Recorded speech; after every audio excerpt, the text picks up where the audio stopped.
अस्सलामु अलैकुम to all. उम्मीद करता हूँ आप सब खैर आफियत के साथ होंगे। तो आज की क्लास के अंदर हम स्टार्ट करते हैं एक नया सवाल है 1,00,000 रुपए के लिए। ये रहा 1/s⁻³ इसको सॉल्व करना है एज़ पर द फार्मूला। हमारे पास जो फार्मूला है ना दोस्त वो है ये लेप्लास इन्वर्स लिया जाता है S time of F of S का।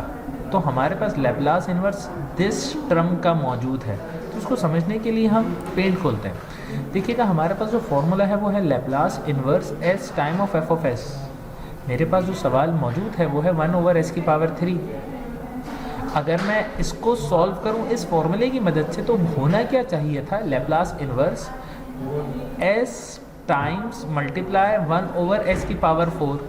जब इसको हम सॉल्व करेंगे तो इसका आंसर 1/s⁻³ ही निकलेगा, मगर एज पर द फार्मूला जो हमें बनाना था वो यहाँ पे s आना चाहिए था।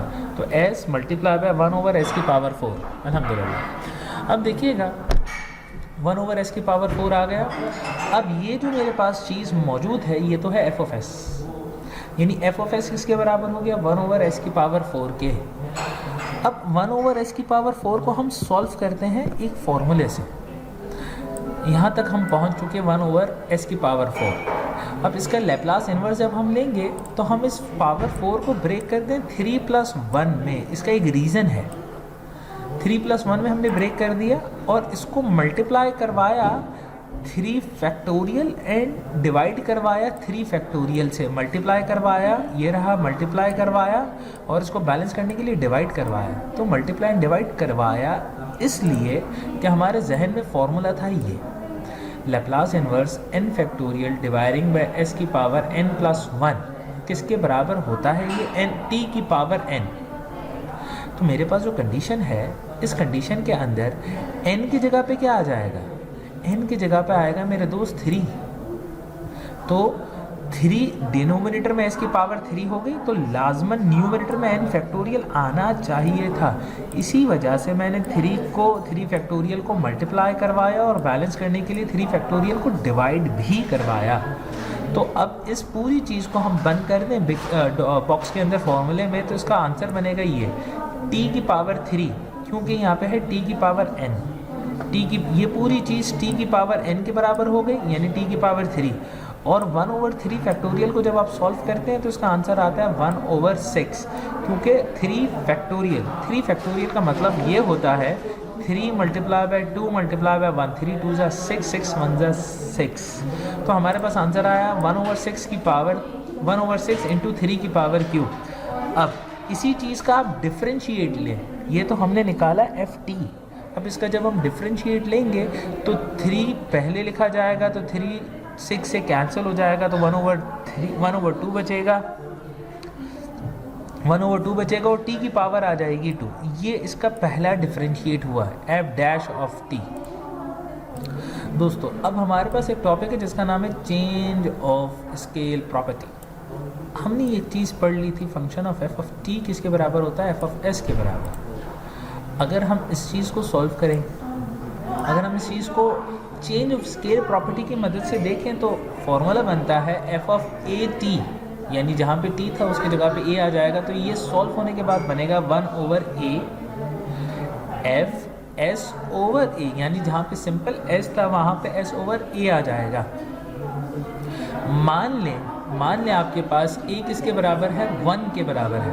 तो इस फॉर्मूले के थ्रू क्या बनेगा, यानी f of 1 times of t तो is equal to 1/1 into f of s/1। जब आप इसको सॉल्व करेंगे तो अल्टीमेटली यही बन जाएगा ना, यहाँ पे 1 लिखे ना लिखे बात वही बनती है। अब इस चीज़ को अगर हमें प्रूव करना हो तो प्रूव करने के लिए हमारे पास जो फॉर्मूला है वो है ये 0 से लेके इन्फिनिटी तक जाओ e⁻−st f of at dt के बराबर होता है। ठीक है, u is equal to at के बराबर होता है।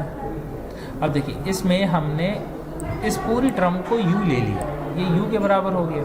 ठीक है, अब जब आप इसका डिफ्रेंशिएट करेंगे तो du with respect of a, तो इसका आंसर आएगा du/dA किसके बराबर हो गया, dt के, क्योंकि a डिफ्रेंशिएट होने के बाद 1 बन रहा है। अब हम काम क्या करें, अब हम काम ये करें कि इस सवाल में जहाँ पे e⁻−st था तो t की जगह पे हमने लिख दिया t = u dividing by a। इस फॉर्मूले की मदद से t = u dividing by a। ये टी की जगह पे यू डिवाइडिंग बाई ए आ गया, ए टी की जगह पे हमने यहाँ पे लिख दिया यू, और डी टी की जगह पे हमने लिख दिया D you over D A. ये आ गया मेरे भाई D you over D A, अल्हम्दुलिल्लाह। अब ज़रा देखिएगा ये ए बाहर चला गया, यानी 1/a साइड पे हो गया, 0 से लेके इन्फिनिटी तक e की पावर माइनस एस। देखें इस केस के अंदर मैं ये कर रहा हूँ कि u ओवर a के अंदर मैं पोजीशन को चेंज कर रहा हूँ, यानी माइनस s ओवर a कर दिया और u को साइड पे निकाल दिया, क्योंकि हमारे पास जो सवाल है वो इंटीग्रेट हो रहा है विद रिस्पेक्ट ऑफ u। तो जब हम इसको इंटीग्रेट करके सॉल्व करेंगे तो इसका जो फाइनल आंसर आएगा वो आएगा ये, लिमिट अप्लाई करने के बाद। अब इस स्केल को हम, इस प्रॉपर्टी को हम इस्तेमाल करते हैं। देखिए हमारे पास जो फंक्शन है ना वो है ये एफ ऑफ टी, डिफाइंड है ये। हमें सवाल ये दिया गया कि अब टी की जगह पे आप 2t लें, तो 2t के कॉन्सेप्ट से इस कंडीशन के हिसाब से अगर a आ रहा था यानी ए टी था, तो हम हर जगह पे s डिवाइडिंग बाई a और 1 डिवाइडिंग बाई a आएगा। तो इस कंडीशन में s जहाँ पे था, अब कंडीशन के हिसाब से ये 2t है, तो इसी वजह से s डिवाइडिंग बाई 2 का square minus s dividing by 2 plus 1 divide by s into s dividing by 2 plus 1 का square into s dividing by 2 minus 1। अब क्या करें, अब हम इस चीज़ को अगर कंसीडर करें, एलसीएम लें, सॉल्व करें, तो इसका आंसर आएगा ये। फिर ये चीज़ डिवाइड हो रही है, डिवाइड आ गया, ये डिवाइड किससे हो रही है, इससे, तो इसको हमने ले लिया यहाँ पे, और बाहर एज पर द जो फॉर्मूला है उस हिसाब से 1/2 आ गया। अब जब हम इस पूरी चीज़ को plus minus solve multiply divide करेंगे तो एट दी एंड आंसर यहाँ पे आके बैठेगा। ये है हमारा आंसर। दोस्तों अब जो हमारे पास सवाल है ना, ये है सवाल एफ ऑफ टी किसके बराबर है, e की पावर माइनस 1/s के बराबर। फंक्शन इसके लिए डिफाइंड है। अब हमारे पास सवाल ने ये कहा कि एफ ऑफ टी की जगह पे आप लीजिएगा एफ ऑफ 3t और e की पावर माइनस टी को भी इसके साथ मल्टीप्लाई करिएगा। ज़रा गौर से देखिएगा इस सवाल को। इस सवाल के अंदर एक ये पार्ट है और एक ये पार्ट है। इस पार्ट को हमने पहले सॉल्व किया हुआ है, जिसको हम कहते थे shifting theorem, change of scale property, और ये आगे चेंज ऑफ स्केल प्रॉपर्टी। इसकी मैं आपको एक झलक बता दूं, हमने जो लास्ट टॉपिक किए थे, आज की क्लास में हमने चेंज ऑफ स्केल प्रॉपर्टी की, जहाँ पे टी के साथ जो कांस्टेंट लिखा जाएगा वो एस के अपाउंड में लिखा जाएगा और बाहर 1 ओवर दैट कांस्टेंट भी लिखा जाएगा। ये है चेंज ऑफ स्केल प्रॉपर्टी। इससे पहले हमने एक प्रॉपर्टी पढ़ी थी, वो प्रॉपर्टी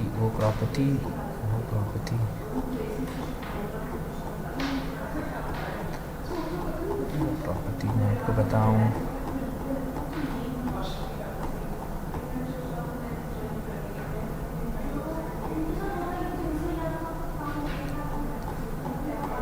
ओके, वो बहुत दूर चलेगी प्रॉपर्टी। ये देखिएगा e की पावर at याद है, ये हमने लास्ट टाइम किया था। तो जो a होता है वो s माइनस ऑफ a लिखा जाता है। ये चीज़ हमने लास्ट क्लास के अंदर की थी। ये देखिए ये रही e की पावर at है, इसकी वजह से s नहीं लिखा जाएगा, अब s के साथ माइनस करके a भी लिखा जाएगा, और ये प्रॉपर्टी आ गई है। देखिए ये रही वो प्रॉपर्टी जिसको हम कहते हैं फर्स्ट शिफ्टिंग थ्योरम। इस फर्स्ट शिफ्टिंग थ्योरम के अंदर हम ये कहते हैं कि e की पावर at है ना, तो ये at कैसे लिखा जाएगा, f of s minus a लिखा जाएगा, f of s minus a। अब इसी चीज़ को हम नीचे इस्तेमाल कर रहे थे।